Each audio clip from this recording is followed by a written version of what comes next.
आपण पाहत आहात महाराष्ट्र टुडे न्यूज। नमस्कार, स्वागत आहे आपलं महाराष्ट्र टुडे न्यूज मराठी या वृत्तवाहिनीवर। पाहूया महाराष्ट्रातील काही विशेष घडामोडी।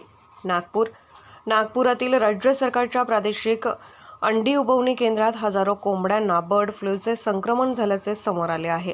राज्य सरकारच्या प्रादेशिक अंडी उबवणी केंद्रामधील पोल्ट्री फार्ममध्ये बर्ड फ्लूचा उद्रेक होऊन गेल्या काही दिवसात रोज शेकडो कोंबड्यांचा मृत्यू होत असल्याची धक्कादायक बाब समोर आली आहे।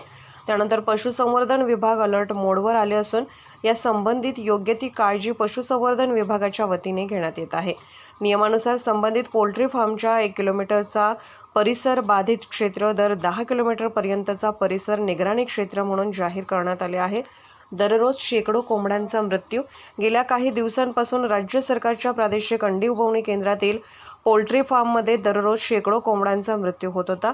त्यानंतर पशुसंवर्धन विभागाच्या अधिकाऱ्यांनी एवढ्या मोठ्या संख्येने कोंबड्यांचा मृत्यू का होत आहे हे तपासण्यासाठी आजारी कोंबड्यांचे नमुने पुण्याच्या आणि नंतर भोपाळमधील उच्च सुरक्षा प्रयोगशाळेत पाठवण्यात आले होते। त्यानंतर 4 मार्च रोजी आलेल्या अहवालात कोंबड्यांना बर्ड फ्लूची म्हणजेच एव्हियन इन्फ्लुएन्झाची लागण झाल्याचे सिद्ध झाले। पशुसंवर्धन विभाग अलर्ट मोडवर, शासनाने संबंधित पोल्ट्री फार्ममध्ये बर्ड फ्लूचा उद्भव झाल्यानंतर पाळावयाच्या सर्व नियमांचे पालन करत कोंबड्यांनी अंडी नष्ट करण्याची प्रक्रिया पूर्ण केल्याचा दावा केला आहे। राज्य सरकारच्या ज्या पोल्ट्री फार्ममध्ये बर्ड फ्लूचा उद्रेक झाला त्यांच्या 1 किलोमीटरच्या परिघात पशुवैद्यकीय विद्यापीठाचे ही पोल्ट्री फार्म असून तिथल्या 260 कोंबड्यांनाही मारण्यात आले आहे।